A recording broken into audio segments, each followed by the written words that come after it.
ಸಾಧಕಿಯರೊಡನೆ ಸಂವಾದ ಕಾರ್ಯಕ್ರಮ.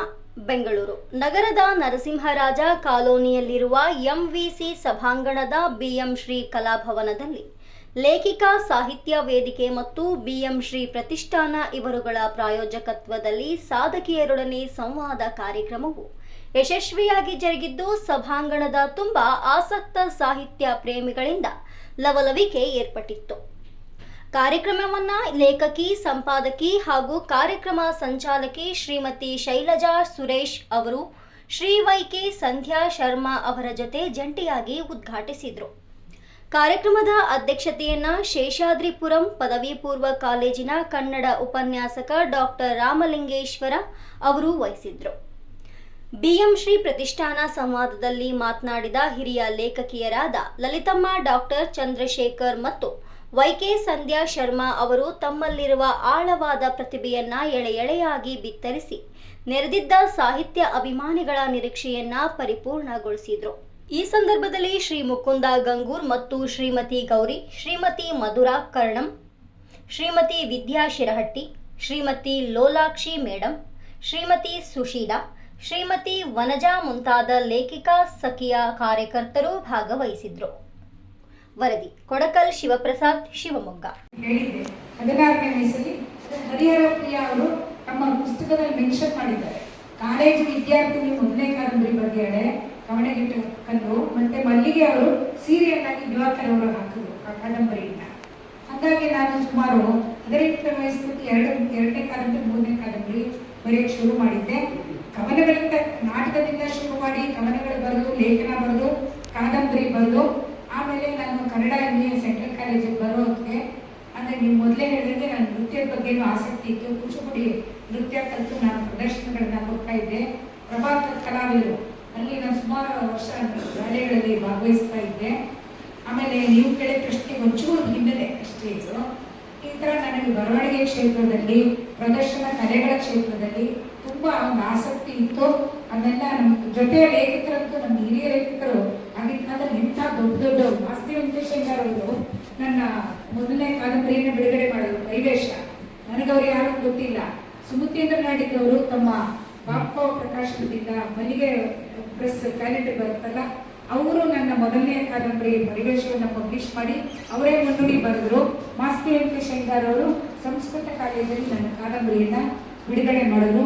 ನನಗೆ ಹಿರಿಯ ಲೇಖಕರೆಲ್ಲರ ಆಶೀರ್ವಾದ ಇತ್ತು. ಸುನಂದಮ್ಮ, ಅನುಪಮ ನಿರಂಜನ, ಪ್ರತಿಯೊಬ್ಬರು ಕೂಡ ನಾನು ಬರೆದಿದ್ದು ನೀವು ಹೇಳಿದಂಗೆ ಲಂಗದೊಡುಗಿನೇ ಆಗ್ತಾ ಇದ್ರು. ನನ್ನ ಲಂಗದೊಡುಗಿ ಎಲ್ಲೆಲ್ಲೋ ಪ್ರೈಸ್ ತಗೋತಾಳೆ, ಮುಂಬೈಯಲ್ಲಿ ಮೊಗವೀರದಲ್ಲಿ ತಗೋತಾಳೆ, ಇಲ್ಲಿ ಮಲ್ಲಿಗೆಯಲ್ಲಿ ತಗೋತಾಳೆ ಅಂತ ಅದೆಲ್ಲ ಒಂದು ಪ್ರೋತ್ಸಾಹ ಮಾಡಿದ್ರಿಂದೇ ನಾನು ನೀಳಾದೇವಿ, ನನ್ನ ಅತ್ಯಾಪ್ತರು, ಅವರು ತುಂಬ ನನ್ನ ಪ್ರತಿಯೊಂದು ಕಥೆಗಳನ್ನು ಗಮನಿಸ್ತಾ ಇದ್ರು. HS ಪಾರ್ವತಿಯವರು ಅವರೆಲ್ಲರೂ ನನಗೆ ತುಂಬ ಪ್ರೋತ್ಸಾಹ ಕೊಟ್ಟಿದ್ದಾರೆ.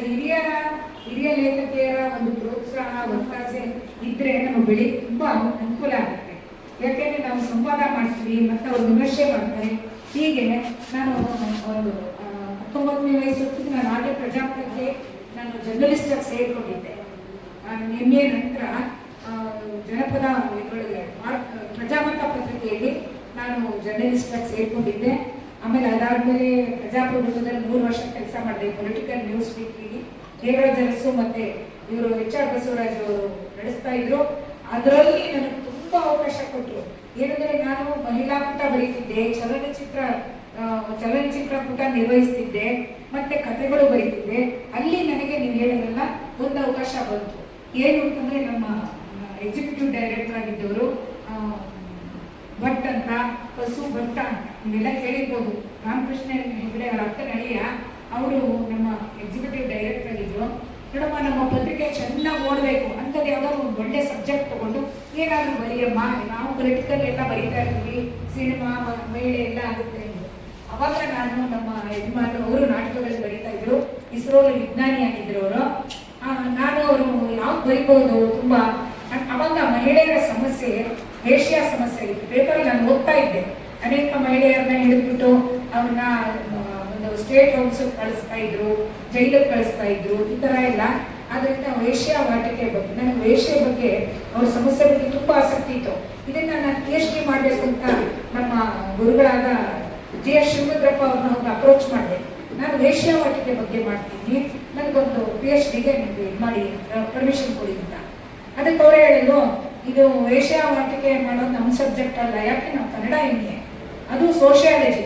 ನೀವು ಮರಳು ಸಿದ್ದಯ್ಯ ಅವ್ರ ಹತ್ರ ಹೋಗ್ಬಿಟ್ಟು, ಮರಳು ಸಿದ್ದಯ್ಯ, ಹೀಮಾ ಮರಳು ಸಿದ್ದಯ್ಯ ಅಂತ ಪ್ರೊಫೆಸರ್, ಅವ್ರ ಹತ್ರ ಹೋಗಿ ಸೋಷಿಯಾಲಜಿ MA ಮಾಡು, ಆಮೇಲೆ ನೀನು ಈ ಸಬ್ಜೆಕ್ಟ್ ತಗೋ.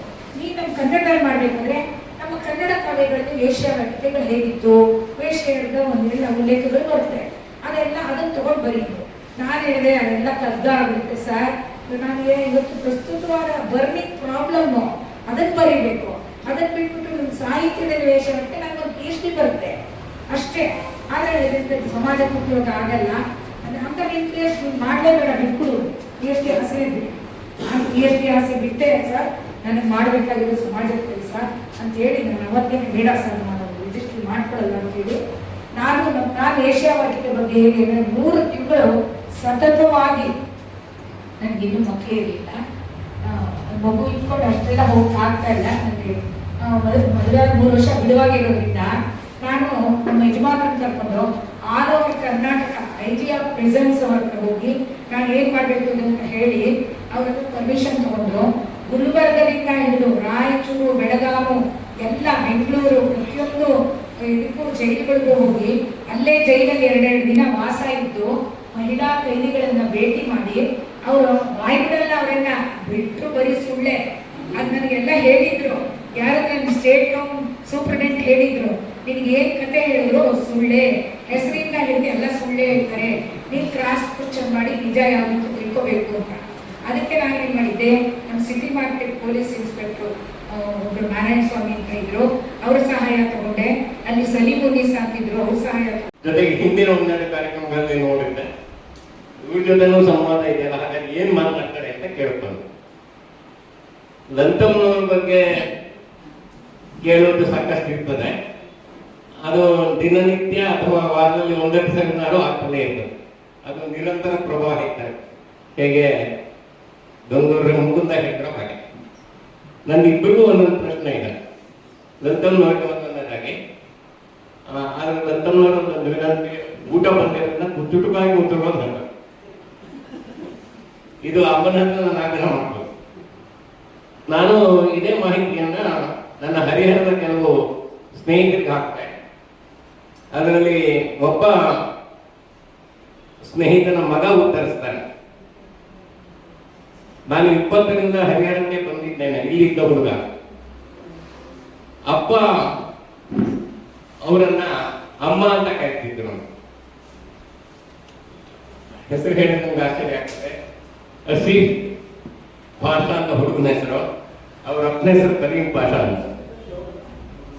ಸೊ ಅಂದ್ರೆ ಲಂತಮ್ನವರು ಹೇಗೆ ಹರಿಹರದಲ್ಲಿ ಎಲ್ಲ ಜಾತಿಯವರನ್ನ ಮತ್ತು ಎಲ್ಲ ಮತದವರನ್ನ, ಎಲ್ಲ ಸ್ತರದವರನ್ನ ಒಗ್ಗೂಡಿಸ್ಕೊಂಡಿದ್ರು ಅನ್ನೋದಕ್ಕೆ ಒಂದು ಸಣ್ಣ ಮಾಹಿತಿ. ಎಲ್ಲರೂ ಮಾತಾಡಿದ್ರೆ ಒಂದು ವಿಚಾರನ ಲಂತಮ್ನವರ ಬಗ್ಗೆ ಹೇಳ್ತಿದೆ. ಎಲ್ಲರೂ ಲಂತಮ್ನವ್ರನ್ನ ಹೊಗಳ್ತಿದ್ದಾರೆ, ಡಾಕ್ಟರ್ ಮಂಜೂರ್ ಹೊಗಳೋಣ ಅಂತ. ಕಾರಣ ಏನು ಅಂದ್ರೆ, ಒಂದು ದಿನ ಡಾಕ್ಟರ್ 12 ಗಂಟೆ ಹೊತ್ತು ನನಗೆ ಆಸ್ಪತ್ರೆಯಿಂದ ಹೊರಟಿರ್ತಾರೆ, ಮನೆಗೆ ಹೋಗ್ಬೇಕಾಗಿದೆ. ದಾರಿನಲ್ಲಿ ಯಾರೋ ಶ್ರಾದ್ದಕ್ಕಾಗಿ ಪುರೋಹಿತರು ಬಂದಿಲ್ಲ ಅಂತ ಕಾಯ್ತಾ ಇರ್ತಾರೆ.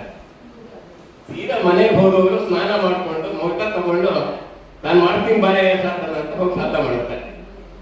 ಇದು ಆ ಇಬ್ಬರಲ್ಲಿ ಕಾಣ್ತಕ್ಕಂತಹ ಒಂದು ವಿಚಾರ. ಯಾರದ್ದೇ ಕಷ್ಟ ಇದ್ರು ನಾವು ಅದಕ್ಕೆ ಭಾಗಿಗಳಾಗಬೇಕು.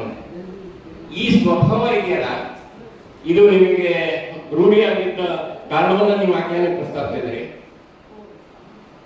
ಬೆಂಗಳೂರಿನಂತಹ ನಗರಾದ ಪ್ರದೇಶದಿಂದ ಬರಡು ಹರಿಹರಕ್ಕೆ ಹೋದಾಗ, ನಾನು ಬರಡು ಕಳಿತೀನಿ ನಾನು ನನ್ನದೇ ಜಿಲ್ಲೆ ಆದ್ರಿಂದ ನನಗೆ ಗೊತ್ತು, ಎಲ್ಲ ತಾಲೂಕಿನ ಎಲ್ಲ ಸ್ಥಳಗಳು ಗೊತ್ತು ನನಗೆ.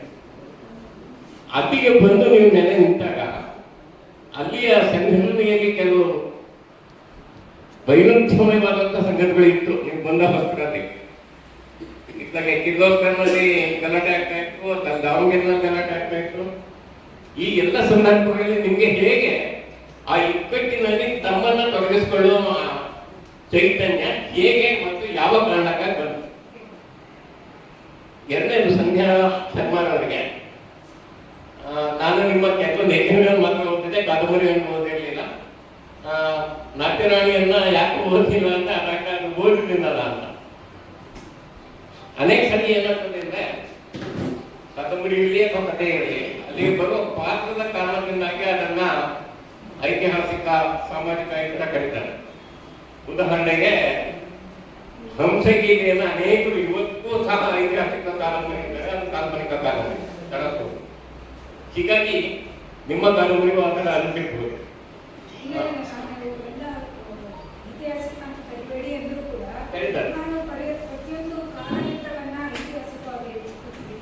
ಮತ್ತೆ ಯಾರ್ಯಾರ ಜೊತೆ ಯುದ್ಧ ಮಾಡಿದ್ರು ಅದೆಲ್ಲ ಇದೆ, ಮಾತೃಗಳು ಎಲ್ಲ ಐತಿಹಾಸಿಕನೇ. ಸಾಮಾಜಿಕ ಬದುಕಿನ ಭಾವನೆಗಳಲ್ಲಿ ಅದನ್ನು ತೋರಿಸಿದೀನಿ ಒಂದು ಕಡೆ, ಐತಿಹಾಸಿಕದ ಚೌಕಟ್ಟು ಬಿಟ್ಟಿದ್ದಾರೆ. ಆಮೇಲೆ ಇದು ಜೈನ ಮತ ಬರುತ್ತಲ್ಲ, ಆ ಜೈನ ಮತವನ್ನ ನಮ್ಮ ಅಂಬಾನಗರ ಜೈನರು ನನ್ನನ್ನು ಅದ್ವಿತೀಯ ಲೇಖಕಿ ಅಂತ ಅವ್ರು ಮುನ್ನುಡಿಗೆ ಬರ್ದಿದ್ದಾರೆ.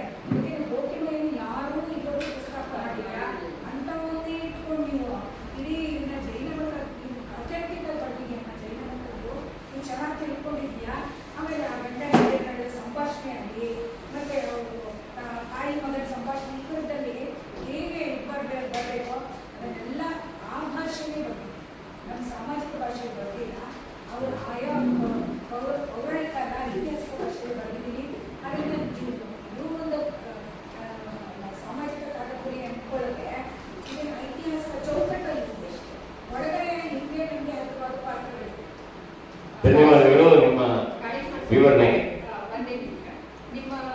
ನೀವು ಸಂಧ್ಯಾಶೇಖರ್ ಅವರಿಗೆ ಮಾಡಿದ ಪ್ರಶ್ನೆಗೆ ಉತ್ತರ ಸಿಕ್ತು ಅಂತ ಅನ್ಕೊಳ್ತೇನೆ. ಅಮ್ಮನಿಗೆ ನೀವು ಕೇಳಿದ ಪ್ರಶ್ನೆಗೆ ಅವರಿಗೆ ಉತ್ತರ ಕೊಡ್ತಾರೆ. ಸೊ ದಯವಿಟ್ಟು ನಮಗೆ ಮುಂದಿನ ಪ್ರಶ್ನೆಗೆ ಹೋಗ್ಲಿಕ್ಕೆ ಅವಕಾಶ ಕೊಡಿ. ಖಂಡಿತ ಅದಕ್ಕೆ ಮೇಡಮ್ ನಾವು ಕ್ಷಮಿಸಬೇಕು ಅಂತ ಕೇಳ್ಕೊಳ್ತಾ ಇದ್ದೇನೆ. ಅದರ ಒಳಗಡೆ ಅವರ ವ್ಯಕ್ತಿತ್ವ, ಅವರ ಗುಣ, ಮತ್ತೆ ಅವ್ರಿಗಿರುವಂತಹ ಸಹಾಯ ಮಾಡುವಂತಹ ಗುಣ ನನಗೆ ನಾನು ನೀರಾಗಿ ಕರಗಿ ಹೋಗಿದ್ದೇನೆ. ಅಷ್ಟು ಭಾವನಾತ್ಮಕವಾದಂತಹ ಮಾನವೀಯ ಮೌಲ್ಯ ತುಳುಕಾಡಿದೆ. ಅದನ್ನ ಹೇಳಲಿಕ್ಕೆ ಪದಗಳಲ್ಲಿ ಹೇಳಲಿಕ್ಕೆ ಸಾಧ್ಯನೇ ಇಲ್ಲ. ಅಂತಹ ಮೌಲ್ಯ ಇರುವಂತಹ ವ್ಯಕ್ತಿತ್ವ ಅವರು. ದೇವರೇ ನಡುವೆ ನಿಂತು, ಈಗ ದೇವಾಲಯದಲ್ಲಿ ದೇವರು ಗುಡಿಯಲ್ಲಿ ಅವನು ಪೂಜೆಗೆ ಒಳಪಡ್ತಾನೆ ಅಲ್ಲ, ಇವರು ಸಾಮಾನ್ಯ ಜನರನ್ನೇ ಅವರಲ್ಲೇ ದೇವರನ್ನ ಕಾಣಿಸ ದೇವರಾಗಿರುವಂತವ್ರು ಇವರು. ಜೊತೆಗೆ ಅವರ ಕೃತಿಯಲ್ಲಿ ಹೇಳ್ತಾ ಹೋಗ್ತಾರೆ ಸಂಬಂಧಗಳಲ್ಲಿ. ಒಂದ್ಸಾರಿ ನೀವು ಅವ್ರ ಮನೆ ಅಡಿಗೆಯವರ ಅಂತ ಹೇಳಿ ಒಬ್ಬ ರೋಗಿ ಮನೆಗೆ ಬಂದವರು, ವೈದ್ಯರನ್ನ ಕರೀರಿ, ನೀವು ಅವ್ರ ಅಡಿಗೆಯವರ ಅಂತ ಹೇಳಿ. ಇಲ್ಲಮ್ಮ ನಾನು ಅವ್ರ ಮನೆ ಯಜಮಾನ್ತಿ ಅಂದ್ರೆ ಅವ್ರು ನಂಬ್ತಾನೆ ಇಲ್ಲ. ಕಡೆಗೆ ಚಂದ್ರಶೇಖರ್ ಅವರೇ ಆ ಮಾತನ್ನು ಕೇಳಿದಾಗ ಒಪ್ಕೊಂಡು ಕ್ಷಮೆ ಕೇಳಕ್ ಬರ್ತಾರೆ. ಅಯ್ಯೋ ನಾನು ನಿಮ್ಮನ್ನ ಆ ಮನೆ ಅಡಿಗೆಯವರ ಅಂತ ಕೇಳ್ಬಿಟ್ಟೆ, ದಯವಿಟ್ಟು ನನ್ನ ಕ್ಷಮಿಸಿ ಅಂತೇಳಿ. ಹಾಗೆ ಮನೆಯಲ್ಲಿ ಈ ಕಡೆ ಮನೆ ಕೆಲಸದಾಗೆ ಆಗಿ, ಮಕ್ಕಳನ್ನ ಸಂತೈಸುವಂತ ತಾಯಿಯಾಗಿ, ಈ ಸಮಾಜದಲ್ಲಿ ಸೇವಕಿಯಾಗಿ ಕೆಲಸವನ್ನ ಮಾಡ್ತಾ ಅವರಿಗೂ ಕೂಡ ತಾಯಿಯಾಗಿ ದುಡಿದಂತವ್ರು ಅಮ್ಮ. ಜೊತೆಗೆ ಅವರು ಶೃಂಗೇರಿ ಶಾರದೆಯನ್ನ, ದೇವರನ್ನ ನಾನು ದೇವತೆ ಅಂತ ಹೇಳಿ ಕರೆಯೋದಿಲ್ಲ. ಅವಳು ನೋಡಮ್ಮ, ನೀನು ಹೆಣ್ಣು ನಾನು ಹೆಣ್ಣು, ಹಾಗಾಗಿ ನಾನು ನಿನ್ನನ್ನ ಕೇಳ್ತಾ ಇದ್ದೀನಿ, ನೀನು ಹೆಣ್ಮಕ್ಳಿಗೆ ಧ್ವನಿಯನ್ನು ಕೊಡು, ಹೆಣ್ಮಕ್ಳಿಗೆ ಹೀಗೆ ಮಾಡು ಅಂತ ಹೇಳಿ ನಾನು ಆಕೆ ಹತ್ರ ಸಂಭಾಷಣೆ ಮಾಡ್ತೀನಿ. ಹೌದು, ಉತ್ತಮವಾದಂತಹ ಒಂದು ವ್ಯಕ್ತಿತ್ವ. ಏನೋ ಒಂದು ಅತೀತ ಶಕ್ತಿಯ ಸಂಭಾಷಣೆಯನ್ನ ಮಾಡ್ತಿರ್ತೇನೋ. ಅಮ್ಮ ನನಗೂ ಕೂಡ ನೋಡಮ್ಮ, ಬೆಳಗ್ಗೆ ಹೊತ್ತು ಈಗ ನಾನು ಪೂಜೆ ಮಾಡಿ ಮದ್ದಿಗೆ ನಾನು ನಿನಗೆ ಕಾಲ್ ಮಾಡ್ತಾ ಇದ್ದೀನಿ, ನಿನಗೆ ಹರಿಸ್ತೀನಿ ಅಂದಾಗ ನನ್ನ ಇಡೀ ಮೈ ನನಗೆ ರೋಮಾಂಚನ ಆದಂಗಾಯ್ತು. ಏನಾದ್ರೂ ಆಗ್ಲಿ ನಾನು ಒಮ್ಮೆ ಅವ್ರನ್ನ ಮುಟ್ಟಿ ನಮಸ್ಕರಿಸ್ಬೇಕು, ನಾನು ಒಮ್ಮೆ ಅವರನ್ನ ತಬ್ಬಿಕೊಡ್ಬೇಕು, ಅವರಲ್ಲಿ ಇರುವಂತಹ ಆತ್ಮೀಯ ಭಾವನೆಯನ್ನ ನಾನು ಆವಾಹಿಸ್ಕೊಡ್ಬೇಕು ಅಂತ ಹೇಳಿ ನನಗೆ ಆ ಕ್ಷಣದಲ್ಲಿ ಅಂತ ಅನಿಸಿತ್ತು. ಹಾಗಾಗಿ ನನಗೆ ಬರ್ಲಿಕ್ಕೆ ತುಂಬಾ ಕಷ್ಟ ಇತ್ತು. ಇವತ್ತು SSLC, ನಾನೊಬ್ಳು ವೃತ್ತಿಯಲ್ಲಿ ಶಿಕ್ಷಕಿ, ಇವತ್ತು SSLC ಇಂಗ್ಲಿಷ್ ಎಕ್ಸಾಮ್ ಡ್ಯೂಟಿ ಇದೆ, ನನಗೆ ಕೂಡ ಹಾಕಿದ್ದಾರೆ, ನನಗೆ ಬರ್ಲಿಕ್ಕೆ ಆಗ್ತಾ ಇಲ್ಲ. ನಾನು ಬಹಳ ಜನರನ್ನ ರಿಕ್ವೆಸ್ಟ್ ಮಾಡ್ಕೊಂಡು ಇವತ್ತು ನನಗೆ ಒಂದು ರಜೆ ಬೇಕೇ ಬೇಕಾಗಿದೆ, ಯಾರು ಸಬ್ಸ್ಟಿಟ್ಯೂಟ್ ಬರೋರು ಇದ್ದೀರಾ ಅಂತ ಹೇಳಿ ಬಹಳ ಜನರನ್ನ, ಸುಮಾರು ಒಂದು 100 ಜನರನ್ನ ಕೇಳ್ಕೊಂಡು ನಾನು ಬಿಡು ಮಾಡ್ಕೊಂಡು ಅವ್ರನ್ನ ನೋಡ್ಬೇಕು ಅಂತ ಹೇಳಿ ಬಂದೆ. ಅಮ್ಮ, ನೀವು ಒಂದು ತುಂಬು ಕುಟುಂಬದ ಪೌರೋಹಿತ್ಯವನ್ನ ವಹಿಸಿಕೊಂಡಿರುವಂತಹ ಸಂಸಾರದ ನೌಕೆಯನ್ನ ನಡೆಸುವ ಮುಂದಿನ 100 ಕೆಲಸಗಳನ್ನ ಪ್ರೋತ್ಸಾಹಿಸುತ್ತೆ. ಅಂತಹ ಒಂದು ಗುರುತಿಸುವಿಕೆ ಸಂಧ್ಯಾ ಶರ್ಮಾ ಮೇಡಮ್ ಅವರಿಗೆ ಸಿಕ್ಕಿದೆ. ಹಾಗಾಗಿ ನಿಜವಾಗ್ಲೂ ಒಂದು ಗೊತ್ತಿಲ್ಲದೆ ಒಲೆ ಉರಿಯಲ್ಲ ಅನ್ನುವಂತ ಒಂದು ಗಾದೆ, ಹಳೆಯ ಗಾದೆ.